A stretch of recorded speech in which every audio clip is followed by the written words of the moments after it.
الحمد لله وحده والصلاة والسلام على من لا نبي بعده ونعوذ بالله من شرور أنفسنا ومن سيئات أعمالنا ونعوذ بالله من شرور أنفسنا ومن سيئات أعمالنا ونعوذ بالله من شرور أنفسنا ومن سيئات أعمالنا وقال سبحانه وتعالى إن الله وملائكته يصلون على النبي يا أيها الذين آمنوا صلوا عليه وسلموا تسليما اللهم صل على محمد وعلى آل محمد كما صليت على إبراهيم وعلى آل إبراهيم إنك حميد مجيد اللهم بارك على محمد وعلى آل محمد كما باركت على إبراهيم وعلى آل إبراهيم إنك حميد مجيد صدق الله العظيم وصدق رسوله الكريم أما بعد محترم حضرات، اللہ تبارک و تعالی نے اس ماہ مبارک میں جو مقدس ایام جو چل رہے ہیں، جو حاجی کے حج کے ادا کرنے کے ہے،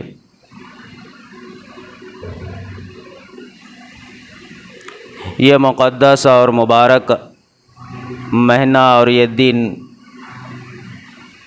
یہ حرمت والے دن ہے، حرمت والا مہینہ ہے کہ ان دنوں میں دیگر دنوں کے مقابلے میں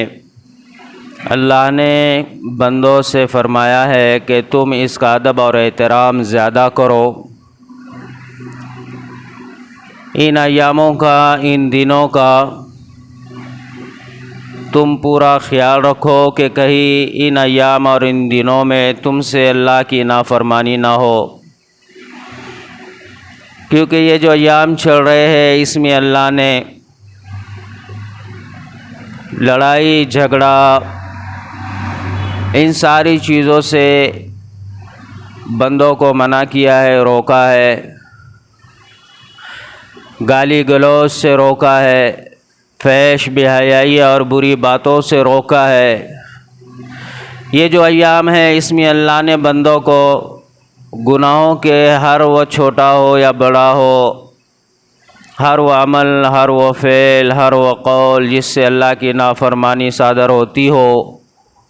اللہ نے ایسے کاموں سے بندوں کو روکنے کا اللہ نے حکم دیا ہے کہ یہ ایاموں میں اگر کوئی گناہ کرتا ہے تو پھر اللہ رب العالمین چھوٹے گناہ کو بھی اس کے لیے بڑا بنا دیتا ہے، اور چھوٹی سی غلطی بھی اس پر پھر یہ بندہ سزا کا مستحق ہو جاتا ہے۔ کیونکہ یہ جو ایام چل رہے ہیں اس میں صحابہ رضی اللہ تعالیٰ عنہم اجمعین کو نبی علیہ الصلاۃ والسلام نے فرمایا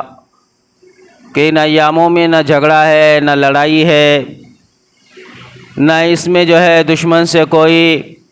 حساب و کتاب کا کوئی تدبیر ہے، نہ پلان ہے۔ یہاں تک کہا ہے کہ اگر تم کعبۃ اللہ میں ہو اور سامنے تمہارے باپ کا قاتل بھی آ جائے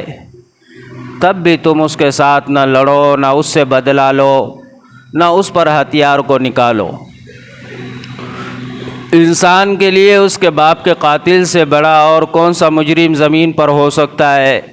لیکن فرمایا کہ جب یہ ایام آتے ہیں، یہ ایام جب آ چکے ہیں تو ان ایام میں اگر وہ بھی سامنے آ جائے تو اللہ نے اس سے بھی لڑنے اور جھگڑنے سے مقابلہ کرنے سے منع کیا ہے۔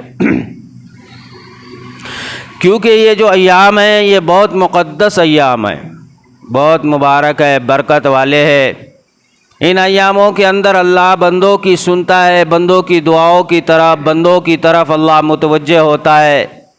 بندوں کے اعمال کی طرف اللہ پوری طرح متوجہ ہوتا ہے کہ بندہ ان ایاموں میں کیا طلب کرتا ہے، بندے کے دلوں میں دماغ میں اللہ سے کیا گمان ہے، اللہ اس کو بندوں کے ساتھ ٹٹولتے رہتا ہے۔ اس لیے حدیث پاک میں فرمایا کہ بندوں کو چاہیے کہ وہ ان ایاموں میں اپنے ایمان کی فکر کرے، اپنے اعمال کی فکر کرے، اور ایمان کے ساتھ پھر اعمال صالحین پر کھڑے رہے، اور اعمال کر کر پھر اللہ سے دعا کا خوب اہتمام کرتے رہے، کیونکہ یہ وہ ایام ہے جس میں اللہ دعاؤں کو قبول کرتا ہے۔ بندوں کے استغفار کرنے پر اللہ انہیں معاف کر دیتا ہے، اور پھر اللہ پاک بندوں کو ان ایاموں کے ذریعے، ان کے اعمال کے ذریعے، ان کے ایمان کے ذریعے اللہ پاک پھر ان کو بخش دیتا ہے۔ یہ وہ اعمال ہے جس سے آج کے ان ایاموں میں اللہ نے کرنے کا حکم دیا ہے کہ فرائضوں کا اہتمام کرتے رہو، اور نوافلوں پر خوب جم کر اپنے آپ کو کھڑا کرتے رہو، صدقات اور خیرات کرتے رہو، یہاں تک کہ فرمایا کہ اللہ کو راضی کرنے ہر وہ کام کرتے رہو جس سے اللہ راضی ہوتا ہے۔ تو بندوں کو چاہیے کہ ان ایاموں کے اندر بندے وہ کام کرے جس کو اللہ نے کرنے کو کہا، اور ان کاموں سے رک جائے جس سے اللہ نے رکنے کا حکم دیا۔ ابھی کچھ دنوں بعد حج کے ایام شروع ہو جائیں گے، دور دراز سے لوگ حج کو پہنچے ہیں، حج کر رہے ہیں، اور ان ایاموں میں اگر بندے اللہ سے دعا کرتے ہیں جو پیچھے رہ گئے ہیں کہ اللہ تو آئندہ ہمیں وہاں تک پہنچنے کے لیے راستہ کھول، وہاں تک پہنچنا ہمارے لیے آسان کر، تو ان ایاموں میں وہ دعائیں بھی قبول ہوں گی جس کے ذریعے آئندہ سال ہم اس وقت میں وہاں پر موجود ہوں گے جہاں پر ہر ایک انسان کی چاہت اور امید ہوتی ہے کہ وہ پہنچے۔ اگر انسان نے اپنے آپ کو آخرت کے ساتھ جوڑا، انسان کے دل و دماغ میں آخرت ہے، تو پھر یہ انسان اعمال صالحین سے اپنا تعلق ہر وقت جوڑا ہوا رکھتا ہے، ہر وقت جوڑ کر رکھتا ہے۔ اگر انسان کا تعلق اعمال سے نہیں ہے تو پھر یہ ایسے ایام آنے پر بھی قرآن نے کہا ہے کہ ایسے ایاموں کے اندر بھی کچھ لوگ اللہ سے دنیا ہی مانگتے ہیں، دنیا ہی کی طلب کرتے ہیں۔ تو جو دنیا کے طالب ہے، جو دنیا کے طلبگار ہے، جو دنیا کے پیچھے بھاگتے ہیں، جو دنیا کو اللہ سے مانگتے ہیں اور دنیا ہی کی چاہت میں اپنے آپ کو چلاتے ہیں، تو اللہ کہتا ہے پھر ایسے لوگوں کے لیے ہم پھر دنیا تو دے ہی دیتے ہیں، کیونکہ ان کی چاہت دنیا ہے، طلب دنیا ہے، تو ہم ان کے سامنے دنیا کو رکھ دیتے ہیں، لیکن ایسے لوگوں کا پھر آخرت میں کوئی حصہ اور کوئی حق نہیں ہوگا۔ تو ہمیں چاہیے کہ ان ایسے ایاموں کے اندر ہم وہ کام سے بچے جس سے اللہ ناراض ہوتا ہے۔ حاجی جب یہاں سے وہاں پہنچ جاتا ہے تو پہنچنے کے بعد اللہ کی طرف جب وہ متوجہ ہوتے ہیں اور جب وہ احرام باندھتے ہیں، حج کے فرائضات کو پورا کرنے کے لیے اپنے آپ کو تیار کرتے ہیں، تو ان کے لیے بھی بہت ساری چیزوں پر اللہ پابند کر دیتا ہے ان کو بھی، اور ان کے لیے بھی اللہ پاک نے جائز کام ہے ان کاموں سے بھی انہیں رکنے کا اور انہیں پیچھے ہونے کا حکم دیا ہے، جیسے کہ کنگھی کرنا ہے، اور بال کا بنانا ہے، ناخنوں کا کاٹنا ہے، اور بدن سے بال کا کاٹنا ہے، اور پھر فحش بے حیائی کے بول ہے، لڑائی جھگڑا ہے، شہوت ہے، خواہشات ہے، ان سارے چیزوں سے بھی اللہ نے انہیں رکنے کا حکم دیا ہے۔ اگر یہ بندے وہاں پر نہیں رکتے ہیں تو پھر اللہ ان کے لیے پھر ان پر جو ہے اللہ کی طرف سے جرمانہ عائد ہوتا ہے کہ اب انہیں قربانی دینی ہوتی ہے اس عمل کے بدلے جو انہوں نے اس میں خطا کی ہے۔ تو اللہ کے پاس جائز کام کے کرنے پر بھی ان ایاموں میں ان لوگوں کے لیے جو حج کر رہا ہے، اللہ نے انہیں سزا کے طور پر ان سے قربانی مانگی ہے کہ وہ جو ہے وہاں پر دم ان پر لازم ہو جاتا ہے، پھر وہ دم ادا کرے۔ ایک جانور میں سے 7واں حصہ انہیں دینا ضروری ہو جاتا ہے۔ سلا ہوا کپڑا اگر کوئی پہن لے، خوشبو اگر کوئی لگا دے، تو ان کو ایک جانور کا ایک حصہ انہیں جو ہے تو قربانی کی شکل میں دینا، دم کی شکل میں دینا، یہ ان پر واجب ہو جاتا ہے، کیونکہ انہوں نے اس عمل میں نفس اور خواہشات کو ترجیح دی، تو وہاں پر اللہ نے اس کے مطابق ان پر سزا کو مقرر کیا۔ ورنہ حج جو ہے، حج کے ارکان میں سب سے بڑے جو ارکان ہے وہ 3 ہیں، جو حج کے فرض ہے وہ 3 ہیں، اور وہ 3 فرض حج کے جو ہے، پہلے تو ہے کہ احرام کا باندھنا، نیت کر کر احرام کا باندھنا، سلے ہوئے کپڑوں کو نکال کر ایک نیچے کی طرف اور ایک اوپر سے جو ہے تو چادر کی شکل میں 2 کپڑوں کا اپنے اوپر بغیر سلے ہوئے کا پہننا نیت کے ساتھ، اور پھر اس کے ساتھ تلبیہ کا پڑھنا، یہ 2 ایک ساتھ مل کر احرام ہے۔ یہ دونوں کے ساتھ اگر بندے نے نیت کر کر احرام باندھ لیا اور تلبیہ کا خوب کثرت کیا تو یہ اس کا پہلا فرض ادا ہو گیا۔ اگر کسی نے احرام باندھ دیا، تلبیہ کا جو ہے تو اس نے کوئی ضروری نہیں سمجھا، تلبیوں کو اس نے ادا نہیں کیا، تو یہ اس کا احرام مکمل نہیں ہوا۔ تلبیوں کا پڑھنا اس کے لیے ضروری ہو جاتا ہے، اور اگر کسی نے تلبیہ تو خوب کثرت سے پڑھنی شروع کر دی لیکن احرام نہیں باندھا، سلا ہوا کپڑا بدن پر ہے، تب بھی اس کا جو ہے احرام، تب بھی جو ہے تو حج کا جو ارکان ہے، فرض ہے، یہ اس سے ادا نہیں ہوا۔ ایک تو یہ عمل ہے کہ وہ پورے طریقے سے جو احرام باندھے اور تلبیوں کو خوب کثرت سے ذکر کرے۔ اب جب تلبیوں کا پڑھنا شروع کر دیا، احرام کا باندھ دیا، تو اب اس پر لاگو ہو گیا ہے کہ اب یہ ناخن نہیں کاٹ سکتا، بال نہیں کاٹ سکتا، بدن کا کوئی بال، یہاں تک کہ بدن کو مل بھی نہیں سکتا کہ بدن کا میل نکلے، کیونکہ اس میں بھی جو ہے بال ٹوٹنے کا ڈر ہے، خوف ہے۔ بال خود بخود اگر جھڑ جائے، داڑھی کا ہو، زلفوں کا ہو، تو اس کے لیے بھی صدقہ کا حکم ہے، اور اگر کوئی جان بوجھ کر اگر بال کو صرف ایک بال توڑ دے تو اس پر پھر دم لازم ہے کہ اس کو پھر 7واں حصہ یا پھر ایک بکرا، ایک دمبے کی قربانی دینی ہوتی ہے۔ یہ اللہ کا حکم ہے اس دنیا کے اندر کہ اللہ نے کہا ہے کہ عبادت اس کو نہیں کہا ہے کہ جیسا تم چاہو کرو، بلکہ اللہ نے کہا ہے کہ عبادت وہ ہے جو ہم کہے وہ کرے،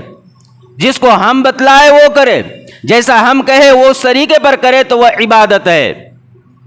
ورنہ حاجی جو ہے احرام باندھتا ہے 8 ذی الحج کو، 8 ذی الحج اس کے لیے احرام باندھنے کا ہوتا ہے، اور 8 ذی الحج ہی سے پھر جو ہے فرمایا کہ 9 ذی الحج کو پھر یہ بندہ وقوف عرفات کو پہنچتا ہے، تو اس نے یہاں پر یہ پہلا عمل جو حج کا تھا فرض ہے، اس کو ادا کیا۔ پھر اس کے بعد دوسرا فرض اس کے لیے ہے وقوف عرفہ، کہ عرفات کے میدان میں اس کو پہنچنے کا حکم ہوتا ہے کہ وہ وہاں پر پہنچ جائے۔ اب یہ وہاں پر ظہر میں پہنچتے ہیں، اور ظہر میں پہنچ کر پھر ظہر کی نماز اور عصر کی نماز وہاں ایک ساتھ، ایک جماعت میں ایک ساتھ پڑھتے ہیں۔ اس کے بعد امام وہاں پر خطبہ دیتا ہے، پھر اس خطبے کے اندر لمبی چوڑی جو ہے تو تقریر ہوتی ہے، یہ بھی حج کے ارکان میں شمار ہے۔ پھر مغرب کا سورج ڈھلنے تک، پھر 10ویں رات یہ پوری، اس کے اندر تک فرمایا کہ یہ بندے کو عرفات کے اندر جس حالت میں ہے وہ اس حالت میں وہاں پر پہنچ کر وہاں سے گزر جانا، یہ فرمایا کہ اس نے دوسرا عمل پورا کیا۔ اور حج جو ہے فرمایا اصل حج یہ ہے کہ وہ عرفات میں پہنچے۔ حدیث میں فرمایا الحج عرفات، کہ حج کیا ہے؟ فرمایا کہ حج ہے عرفات میں کھڑے ہونے کا نام، عرفات کے میدان میں پہنچنے کا نام۔ عرفات میں جب بندہ پہنچ جاتا ہے اس کا حج ہو جاتا ہے۔ تو یہ اللہ کی طرف سے یہ حکم ملا حجیوں کو کہ پھر وہ عرفات کے اندر اپنے آپ کو ٹھہرائے، کھڑا کرے۔ یہ دوسرا عمل ہے جو فرض ہے، جہاں پر اس کو کرنا ہے۔ پھر تیسرا عمل اس کے بعد میں فرمایا طواف زیارت۔ طواف زیارت اگر اس نے کر لیا تو یہ 3 عمل ہے جو حج کے فرض ہے، اس کے علاوہ باقی سارے اعمال واجب ہے، باقی سارے اعمال واجب ہے۔ اور حج کے 3 قسمیں ہیں، ایک ہے افراد، دوسرے تمتع، اور تیسرے ہے قران۔ جو لوگ یہاں سے حج کو جاتے ہیں، اور نبی علیہ الصلوۃ والسلام نے جو حج ادا کیے ہیں، اور نبی علیہ الصلوۃ والسلام نے بھی جو زندگی میں جو عمل کیا ہے، جو حج کا ادا کرنا، وہ اپنے زندگی میں صرف ایک حج ادا کیا ہے، اس لیے فرمایا کہ امت کے لیے پورے زندگی میں ایک مرتبہ حج کا ادا کرنا فرض ہے، فرض۔ ہر سال اگر کوئی جاتا ہے اور ہر سال ادا کرتا ہے تو اللہ اس کے اس حج کو قبول کرے، جانا اس کے لیے بہت اچھا ہے۔ اللہ اگر استعداد دے تو وہ جائے، لیکن وہ نفل میں شمال ہوں گا، لیکن اصل حج جو ہے پورے زندگی میں ایک ہے جو انسان پہ فرض ہے۔ حج مفرد وہ حج ہے جس کے اندر بندہ جو ہے عمرہ نہیں کر سکتا، اور جس کے اندر بندے کو قربانی کے لیے جو ہے تو اجازت نہیں ہے، اس کو قربانی دینے کی ضرورت نہیں ہے، عمرہ نہیں ہوتا اور دوسری چیز اس میں قربانی نہیں ہوتی، عمرہ اور قربانی سے خالی ہے، جس کو حج مفرد کہتے ہیں۔ حج تمتع وہ حج ہے جس کے اندر حاجی پہنچنے کے بعد پہلے عمرہ کرتا ہے، اور عمرہ کرنے کے بعد پھر جو ہے یہ انتظار کرتا ہے 8 ذی الحج کا، اور پھر اس کے بعد احرام باندھتا ہے حج کا، اور پھر حج کے لیے احرام باندھنے کے بعد پھر جو ہے پورا مکمل حج کرتا ہے۔ پھر رمی کرنے کے بعد جمرہ عقبات میں شیطان کو کنکریاں مارنے کے بعد پھر جو ہے فرمایا اس کے بعد یہ قربانی دیتا ہے، اور قربانی ادا کرنے کے بعد پھر یہ حلال ہو جاتا ہے۔ تو پھر یہ ناخن بھی کاٹے، بال بھی کاٹے، خوشبو بھی لگائے، سلا ہوا کپڑا بھی پہن لے، لیکن اور ایک ذمہ ہے اس کے جو فرض ابھی اس سے جو ہے تو ساقط نہیں ہوا، ابھی جو ہے فرض ادا پورا نہیں ہوا، اب اس کے لیے ضروری ہے کہ ابھی آخر میں طواف زیارت کرے۔ اب یہ اس کے بعد فرمایا یہاں تک اس کے لیے باقی تمام چیزیں تو جائز اور حلال ہو جاتی ہے حج تمتع اور حج قران میں، یہ ساری چیزوں میں اس کے لیے ساری چیزیں جائز ہو جاتی ہے، لیکن ایک چیز ہے جو اس کے لیے اب بھی جائز نہیں ہے، اور وہ ہے اپنی بیوی سے جماع کرنا۔ اگر اس نے حج کے یہ پورے ارکان کیے، رمی بھی کی اور شیطان کو کنکر بھی مار لیے اور قربانی بھی ادا کی، تو اب یہ تو حلال ہو گیا اس کے لیے ساری چیزیں استعمال کرنا، لیکن بیوی جو ہے اس کے لیے اب بھی حلال نہیں ہے۔ اب بیوی کے لیے فرمایا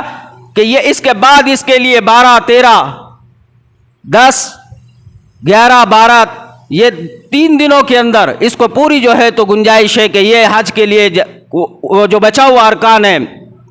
طواف زیارت یہ اس کو پورا کرے۔ ابھی جب یہ پورا کرے گا تب جو ہے تو اس کا حج پورا مکمل ہو گیا۔ اگر اس نے یہ نہیں کیا اور یہ سارے کام کیے، بیوی سے جو ہے تو مجامعات کی، مباشرت کی، تو اس کے بعد فرمایا کہ اب اس پر یہاں پر ایک قانون کو توڑنے کے وجہ سے فرمایا کہ اب اس پر جو لاگو ہوگا اللہ کی طرف سے جو سزا ہوگی، فرمایا کہ وہ ہوں گی اس کے لیے دم بدنی، اور وہ دم بدنی ایک حصہ نہیں ہوگا یا جانور کا 7واں حصہ نہیں ہوگا،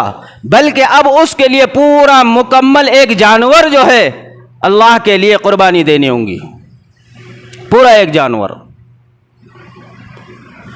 اور وقوف عرفہ میں اگر انسان پہنچنے سے پہلے،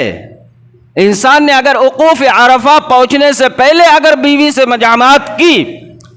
تو اب یہاں تو اس کے لیے اتنی بڑی اس کو سزا ہے کہ فرمایا کہ اب اس کا یہ حج ہی فاسد ہو گیا، اس کا حج ہی نہیں ہوا، اور حج پورا عمل جو ہے کرنے کے باوجود بھی وہ پورا مکمل نہیں کہلائے گا، اس کا فرض اس پر باقی رہا، اب اس کو آئندہ سال واپس آ کر اس کو حج ادا کرنا پڑے گا، اس کے علاوہ اس کے پاس کوئی چارہ نہیں، بلکہ یہ ہونے پر یہ جو چل رہا عمل ہے اس عمل کو چھوڑنے کی بھی اجازت نہیں ہے، پورا حج کے ارکان کر پورا عمل مقرر کر لے، اور پھر آئندہ سال واپس آئے، اور آئندہ سال واپس آنے میں پھر وہ اکیلے آئے، بیوی کو بھی نہ لائے، بیوی کو بھی لانا پھر مکروہ ہے۔ اس طریقے سے یہ جو حج کی 3 قسمیں ہیں، ہمارے امام ابو حنیفہ رحمۃ اللہ کے نزدیک جو حج ہے جو افضل ہے وہ ہے حج قران، حج قارین، اس کے بعد ہے حج تمتع، اور پھر اس کے بعد ہے حج مفرد، حج مفرد۔ اب یہ حضرت مالک رحمۃ اللہ کے نزدیک حج مفرد جو ہے تو افضل ہے، حضرت امام احمد بن حنبل اور حضرت امام شافعی رحمۃ اللہ کے نزدیک حج تمتع افضل ہے۔ تو یہ حج کے جو ارکان ہے،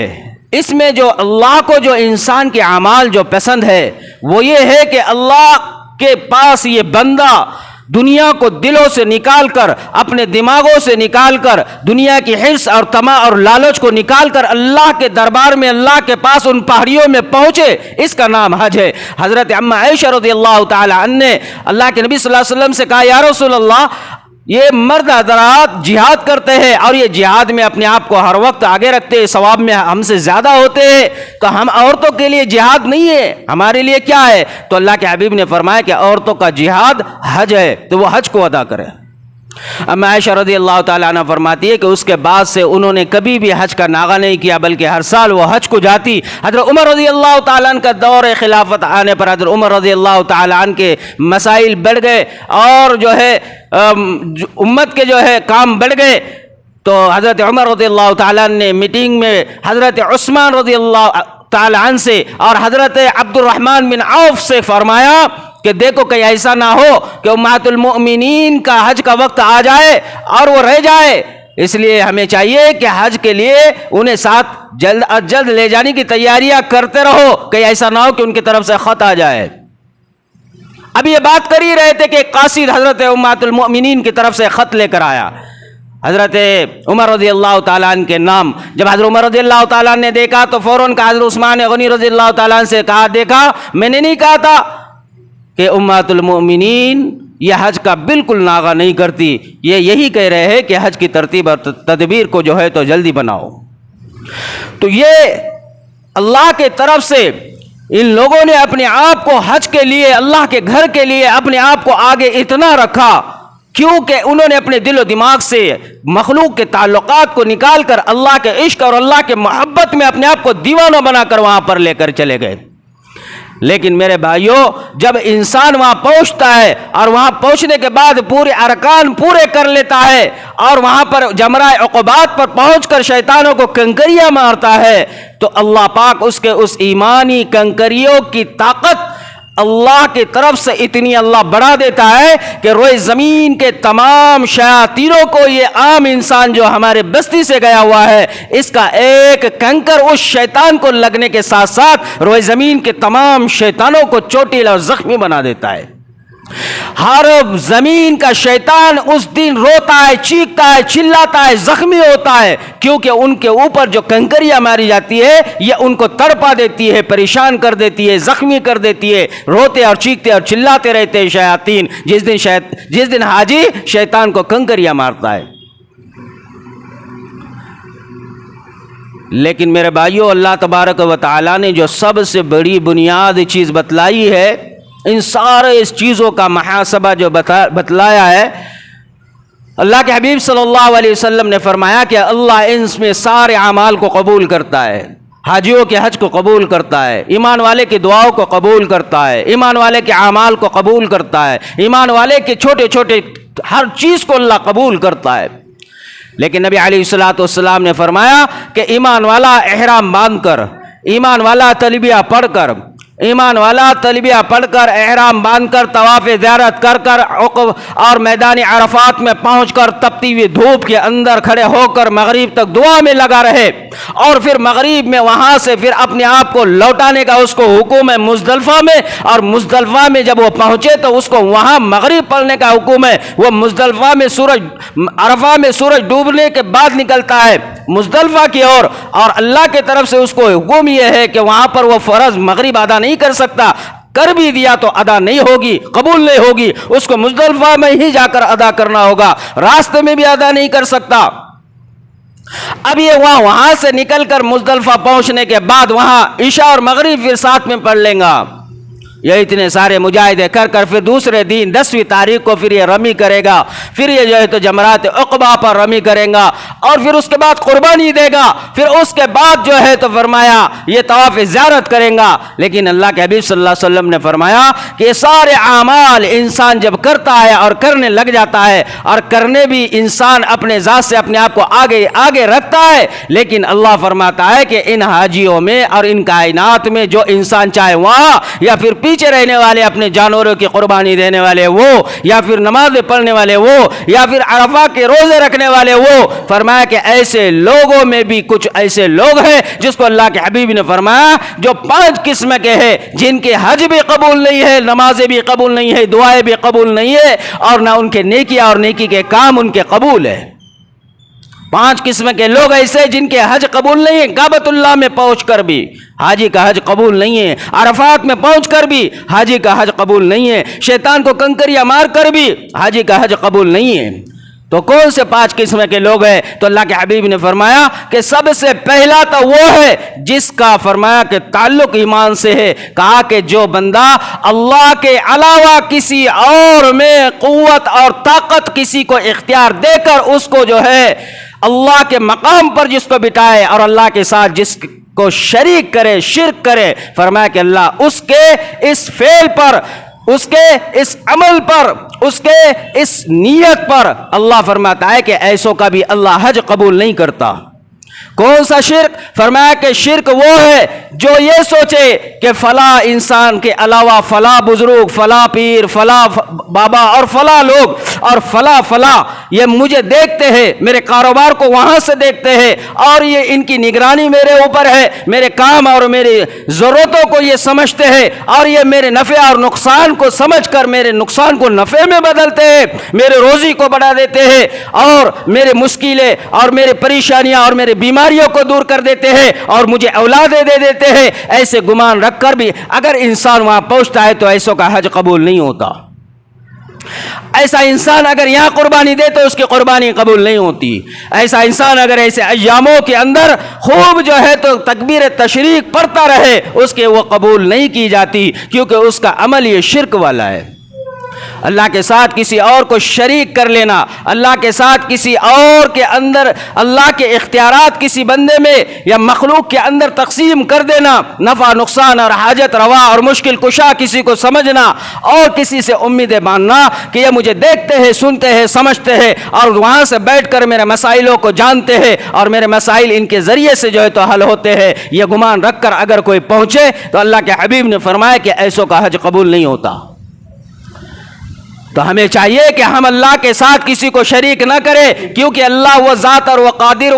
وہ قوت والا رب ہے، جو رب پورے کائنات کا رب العالمین ہے، پورے کائنات کو جس نے بنایا اور پورے کائنات کو جس نے روزی تقسیم کی اور پورے کائنات کو زندگی دے کر موت جو دینے والا جو رب ہے، وہ رب سے انسان کا تعلق ایسا ہو کہ سب کچھ کرنے والی ذات اللہ کی ہے، سارے نفع اور نقصان اللہ کے ہاتھ میں ہے، زندگی اور موت اللہ کے ہاتھ میں ہے اور نفع اور نقصان اللہ کے ہاتھ میں ہے، خیر اور شر اللہ کے ہاتھ میں ہے، تقدیر اللہ نے اپنے قلم سے لکھ دی ہے. یہ سب کا یقین دلوں کے اندر اتنا بٹھائے کہ انسان ہر حال میں، ہر آن میں، ہر وقت میں اپنے دل سے بھی، اپنے دماغ سے بھی اور اپنے زبان سے بھی، اپنے جسم سے بھی، اپنے پرزے سے بھی اس بات کی علامت دے کہ کرنے والی ذات صرف اللہ کی ہے، جو وحدہ لا شریک لہ ہے، لہ الملک ولہ الحمد ہے، وہو علی کل شیء قدیر ہے. اس رب کا یقین دلوں کے اندر بٹانا، یہ پہلا بنیادی چیز جو ہے وہ یہ ہے کہ ہم اللہ پر ایمان لے آئے، ہم اس اللہ کو رب مان کر اس کے احکام کو پورا کرے اور اس کو رب مان کر پھر انسان یہ چھوٹا سا بھی عمل کر دے تو پھر اس پر اللہ اس کے لیے نجات کا ذریعہ بناتا ہے. اور دوسرا شخص فرمایا کہ وہ شخص جو سود خور ہے، جو سود کھاتا ہو. دوسرا وہ بندہ جو سود کو اپنے ہر وقت پیٹ کے ساتھ جڑا کر رکھتا ہے، وہ بندہ جو سود خور ہے، ان ایام ہو، شب قدر ہو، طواف میں ہو، کعبۃ اللہ میں ہو، عرفہ میں ہو، مزدلفہ میں ہو، مینا میں ہو، وہ جہاں پر بھی ہے وہاں اس حالت میں اگر جو بھی اعمال اور جو بھی عبادتیں کرتا ہو یا زمین پر یہاں بھی ہو اور وہاں پر وہ جو سا بھی کام کرتا ہو نیکی کا، اللہ فرماتا ہے کہ اس کا وہ عمل بھی قابل قبول نہیں ہے. کیونکہ اس نے جو ہے تو اپنے اوپر اللہ کے حرام کی ہوئی چیز کو حلال کیا ہے. سود کا کھانا یہ اللہ کو اتنا ناپسند ہے، اور سود کو جس کو اللہ نے حرام قرار دیا ہے، فرمایا کہ حاجی عرفہ میں پہنچ کر بھی دعا مانگے اللہ اس کی دعا کو بھی قبول نہیں کرتا. سود کہتے ہیں کس کو ہے یہ تو پتہ ہی ہے سب کو. اگر کوئی بندہ یہ سوچے کہ میری اتنی اماؤنٹ بینک کے اندر رکھ دوں یا ریٹائر ہونے کے بعد بینک میں رکھ دوں اور اس سے آنے والی آمدنی کو میں کھاتا رہوں، کسی کو قرض دے دوں، اس سے قرض کے ساتھ میں جو اوپر معاوضہ لیا جائے اس کو سود کہتے ہیں. سود اس کو کہتے ہیں جو ضرورت سے زائد اپنے پیسوں سے بندوں سے سامنے سے لے لینا، اس کو سود کہتے ہیں. اور اس کو حلال سمجھنا یہ سود ہے. اللہ کے حبیب صلی اللہ علیہ وسلم نے تو کئی احادیثوں میں اس کے بارے میں سخت وعید بتلائی رہی ہے۔ قرآن کریم کی طرف میں آپ کو لے کر آؤں۔ قرآن کریم میں سورہ بقرہ میں آیت نمبر 276، 275، 277، 278، 279 میں اللہ خود قرآن میں اللہ نے واضح طور پر بتلا دیا، اور یہ آیتیں اس وقت آئی جب نبی علیہ الصلوۃ والسلام کا آخری مرحلہ تھا، عمر کے آخری ایام چل رہے تھے، عمر کے آخری دنوں میں نبی علیہ السلام کے دنیا سے فوت ہونے سے 9 دن پہلے 70,000 فرشتوں کے ساتھ اللہ نے جبرائیل کو بھیج کر قرآن کی یہ آیتوں کو لے کر اللہ نے نبی کو بتلا دیا اور کہا کہ کہہ دو آپ کے امت کو کہ آپ آئے کیوں ہے زمین کے اوپر، تاکہ انہیں یہ پتا چلے، اور ان سے کہو میں آیا اس لیے ہوں تاکہ زمین کے اوپر سے سود کو مٹاؤ۔ قرآن کہتا ہے الذین یأکلون الربا لا یقومون الا کما یقوم الذی یتخبطہ الشیطان من المس ذلک بانہم قالوا انما البیع مثل الربا واحل اللہ البیع وحرم الربا فمن جاءہ موعظة من ربی فانتہى فلہ ما صرف وامرہ الی اللہ ومن عاد فاولئک اصحاب النار ہم فیہا خالدون۔ اللہ قرآن میں کہتا ہے، نبی علیہ السلام نے کہا، اللہ یہ کہہ رہا ہے الذین یأکلون الربا لا یقومون، اللہ فرماتا ہے کہ قیامت کے دن جب یہ سود خور کو اٹھایا جائے گا، ان سے اٹھا نہیں جائے گا، ان کی کمر کی ہڈی ٹوٹ جائے گی، یہ اٹھنا چاہے گے لیکن کھڑے نہ ہو پائے گے، یہ ایسے ہو جائے گے جیسا کسی انسان پر جن حاوی ہو جاتا ہے، گردن ادھر کو گر رہی ہے، کبھی گردن ادھر کو گر رہی ہے، کبھی یہ آگے کو گر رہا ہے، کبھی یہ پیچھے کو گر رہا ہے، یہاں تک کہ فرمایا کہ یہ کھڑے بھی نہ ہو پائے گا۔ ایک حدیث میں یہاں تک کہا ہے ایسی حالت میں فرشتہ اس کے سامنے کھڑا ہو جائے گا اور اس کو اس کے ہاتھ میں جو ہے ہتھیار دے گا اور کہیں گا لے اب اللہ سے مقابلہ کر، اللہ کے ساتھ میں جنگ کر، اللہ نے جس چیز سے منع کیا تھا تم نے وہ چیز کو ہر وقت اپنی ذات سے کرتے رہے، لہذا تم اللہ سے مقابلہ کرو۔ یہ خود کھڑا نہ ہو پائے گا، کیوں نہیں کھڑا ہو پائے گا؟ احل اللہ البیع وحرم الربا، کیونکہ ان لوگوں نے اپنے آپ کو جو حلال اللہ نے کیا تھا ان سارے چیزوں پر انہوں نے حرام کو اپنے لیے حلال کیا تھا، کہ پیسوں کے ذریعے انہوں نے اپنے اوپر اپنے آپ کو پیسوں کے ساتھ پیسہ کمانا انہوں نے اپنے لیے جائز قرار دیا تھا۔ ذالک بانہم قالوا، اور یہ کہتے تھے، کیا کہتے تھے؟ یہ کہتے تھے کہ یہ سودے جو ہم کرتے ہیں پیسوں کے ذریعے، جو خرید اور فروخت جو کرتے ہیں ہم پیسوں کے ذریعے، اسی طرح تو یہ بھی ایک تجارت ہے کہ پیسوں کے ذریعے ہی تو ہم پیسے کماتے ہیں۔ تو فرمایا اللہ پاک نے انہیں یہ حکم دیا ہے کہ تم اپنی عقل کو نہ چلاؤ، بلکہ تم یہ دیکھو رب تمہیں کیا کہہ رہا ہے، اما احل اللہ البیع وحرم الربا، اللہ یہ کہتا ہے اللہ نے تمہارے لیے سودے کے ساتھ پیسوں سے، تجارت کے ساتھ پیسوں سے تجارت کر کر اس سے نفع کمانا اللہ نے یہ تمہارے لیے حلال کیا ہے، لیکن پیسوں کے ذریعے پیسہ کمانا اللہ نے یہ تمہارے لیے حرام کیا ہے۔ یہاں پر دو دکھنے میں ایک ہے، لیکن یہاں اللہ کا حکم یہ عبادت ہے، اللہ کا حکم یہ بندوں پر جو ہے تو اللہ نے فرض کیا ہے کہ اس کو مانے۔ فمن جاءہ موعظۃ من ربی، اور فرمایا اگر کوئی بندہ موعظۃ من ربی فانتہی فلہ ما سلف، جب اس کو یہ بات پتا چلے اور پھر یہ اس سے منہ موڑ لے اور پھر یہ اللہ کی طرف اپنے آپ کو روک دے اور توبہ اپنی کر کر اللہ سے اپنا تعلق جوڑ دے، فانتہی فلہ ما سلف، اس نے جو کیا تھا پیچھے، وامرہ الی اللہ، پھر یہ اب اللہ کے حوالے ہو جاتا ہے، جب یہ توبہ کرتا ہے اس سے بچ جاتا ہے اور اپنے آپ کو اللہ سے جوڑتا ہے اور اپنے آپ کو اللہ کے ساتھ جڑا لیتا ہے، تو اللہ کا اور اس کا معاملہ پھر قیامت کے اوپر چلا جاتا ہے۔ لیکن آگے اللہ فرماتا ہے فانتہی فلہ ما سلف وامرہ الی اللہ ومن عاد فاولئک، اگر یہ پھر دوبارہ وہی کرتا ہے فاولئک اصحاب النار، پھر اللہ کہتا ہے کہ ایسے بندے کو تو پھر ہم نے بنائی ہے اس کا ٹھکانہ وہ ہے جہنم، ہم فیہا خالدون۔ تو میرے بھائیوں، اللہ رب العالمین نے جو آج کے ان ایاموں کے ساتھ جو باتیں بتلائی ہے، جس کو اللہ نے قبولیت کا جو وعدہ کیا ہے، اس کے اندر دوسرا ہے وہ جو ہے ربا، جو اپنے ذات سے اپنے آپ کو حرام کی طرف جوڑتا ہے اور سود کی طرف اپنے آپ کو بڑھاتا ہے اور سود کا ایک لقمہ اپنے اندر پیٹ میں ڈالتا ہے۔ اس کو ہی جو ہے تو آلوسی نے روح المعانی میں اور حضرت حسن رضی اللہ تعالیٰ عنہ کی طرف منسوب کر کر ایک روایت کو ذکر کیا ہے۔ فرمایا اگر کوئی بندہ سود کا ایک لقمہ اپنے پیٹ میں ڈال لے، سود کا ایک لقمہ اپنے پیٹ کے اندر ڈال لے، وہ ایسا ہی گناہ ہے، اتنا عظیم اور اتنا بڑا گناہ ہے کہ جیسے اپنی سگی ماں کے ساتھ بیت اللہ کے اندر 70 مرتبہ زنا کرنے سے زیادہ سنگین گناہ ہے۔ اور بھی بہت ساری باتیں انشاءاللہ آئندہ جمعہ میں بتائیں گے۔ اللہ پاک سے امید ہے اللہ پاک ہم سب کو ایمان والا بنائے، اعمال والا بنائے، تقوی اور طہارت والا بنائے، ان ایاموں کی قدر کرنے والا بنائے، ان ایاموں کے اندر اللہ کو راضی کرنے والے کام جو قربانیاں ہیں اللہ وہ کرنے والا بنائے، اور حج کے لیے ارادے اور عزائم کر کر اللہ اس کے مطابق تدبیر اور پلان کرنے کی اللہ ہم سب کو توفیق عطا فرمائے۔ وآخر دعوانا الحمدللہ رب العالمین۔ استغفر